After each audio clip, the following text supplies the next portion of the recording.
গত ফেব্রুয়ারিতে হোয়াইট হাউসে মার্কিন প্রেসিডেন্ট ডোনাল্ড ট্রাম্পের সাথে বৈঠকে হট্টগোলের বিষয়টি এবার মাথায় রেখেছিলেন ইউক্রেনের প্রেসিডেন্ট ভলোদিমির জেলেনস্কি।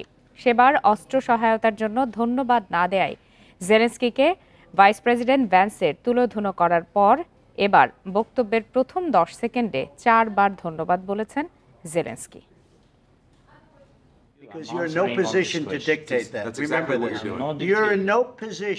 গত ফেব্রুয়ারিতে হোয়াইট হাউসে মার্কিন প্রেসিডেন্ট ডোনাল্ড ট্রাম্পের সাথে ইউক্রেনের প্রেসিডেন্ট ভলোদিমির জেলেনস্কির বৈঠকটা বেশ সুখকর ছিল না।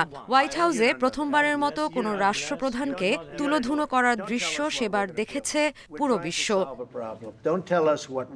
ইউক্রেন যুদ্ধে যুক্তরাষ্ট্রের বিপুল পরিমাণ অস্ত্র সহায়তার জন্য একবারও ধন্যবাদ দিয়েছেন কিনা সে প্রশ্ন বেশ রূঢ়ভাবেই জেলেনস্কিকে গণমাধ্যমের সামনে প্রশ্ন করেছিলেন ভাইস প্রেসিডেন্ট জেডি ভ্যান্স।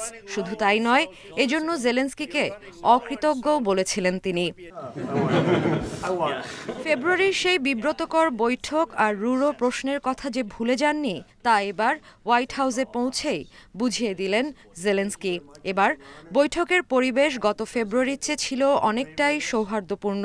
তাই এদিন দেয়া সংক্ষিপ্ত বক্তব্যের প্রথম 10 সেকেন্ডেই 4 বার ধন্যবাদ দেন ইউক্রেনের প্রেসিডেন্ট ভলোদিমির জেলেনস্কি।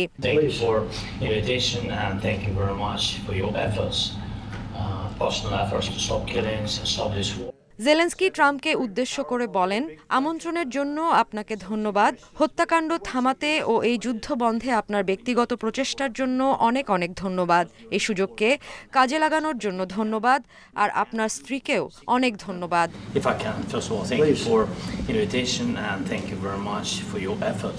এছাড়া এবারের বৈঠকে স্যুট না পরে আসার ভুল করেননি জেলেনস্কি। আগের বৈঠকে তিনি সামরিক পোশাক পরায় নাখোশ হয়েছিলেন ট্রাম্প। তাই ধারণা করা হচ্ছে ট্রাম্পকে খুশি করতেই তিনি এমনটা করেছেন। এমনকি গাড়ি থেকে জেলেনস্কি এবার নামার পর ট্রাম্পকে প্রথমেই তার স্যুট নিয়ে হালকা রসিকতা করতে দেখা গেছে। Sadia Afrin, independent news.